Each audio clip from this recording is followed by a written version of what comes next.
দেশের বিজ্ঞান মনস্ক নতুন প্রজন্ম গড়ে তুলতে আরেকটি গুরুত্বপূর্ণ ধাপ এগোলো বাংলাদেশ।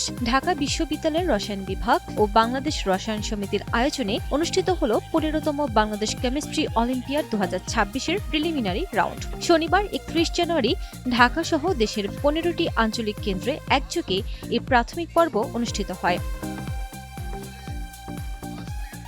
সারা দেশ থেকে প্রায় ৪,০০০ শিক্ষার্থী এই অলিম্পিয়াডে নিবন্ধন করে। প্রিলিমিনারি রাউন্ডের ফলাফলের ভিত্তিতে প্রায় ৪ শতাধিক শিক্ষার্থী ফাইনাল রাউন্ডে অংশ নেওয়ার সুযোগ পাবে। ঢাকা অঞ্চলের প্রিলিমিনারি রাউন্ড অনুষ্ঠিত হয় ঢাকা বিশ্ববিদ্যালয়ের কার্জন হলস্থ রসায়ন বিভাগ প্রাঙ্গণে। সকাল ৯টায় জাতীয় পতাকা ও অলিম্পিয়াডের পতাকা উত্তোলনের মাধ্যমে আনুষ্ঠানিক উদ্বোধন করেন অলিম্পিয়াডের আহ্বায়ক ও রসায়ন বিভাগের চেয়ারম্যান অধ্যাপক ডক্টর ফরিদা বেগম। প্রিলিমিনারি কিছু বলার সুযোগ পেয়ে আমি অত্যন্ত আনন্দিত ও গর্বিত।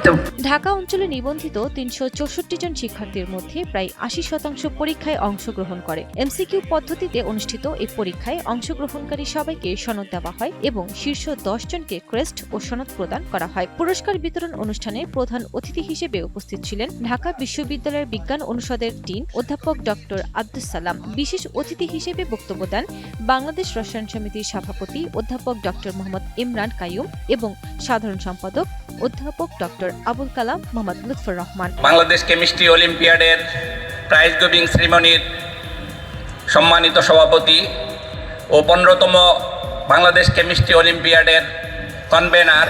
বক্তারা বলেন, ২১ শতকের চ্যালেঞ্জ মোকাবিলায় রসায়ন শিক্ষা ও গবেষণার বিকল্প নেই। নতুন প্রজন্মকে বিজ্ঞান মনস্ক ও মুক্ত বুদ্ধির চর্চায় উৎসাহিত করতে কেমিস্ট্রি অলিম্পিয়াডের ভূমিকা অত্যন্ত গুরুত্বপূর্ণ। উল্লেখ্য, আগামী ৪ এপ্রিল ঢাকা বিশ্ববিদ্যালয়ে অনুষ্ঠিত হবে ফাইনাল রাউন্ড। আর সেখান থেকে নির্বাচিত ৪ জন শিক্ষার্থী আগামী জুলাই মাসে উজবেকিস্তানের তাসখান্দে অনুষ্ঠিত আন্তর্জাতিক কেমিস্ট্রি অলিম্পিয়াডে বাংলাদেশের প্রতিনিধিত্ব করবে।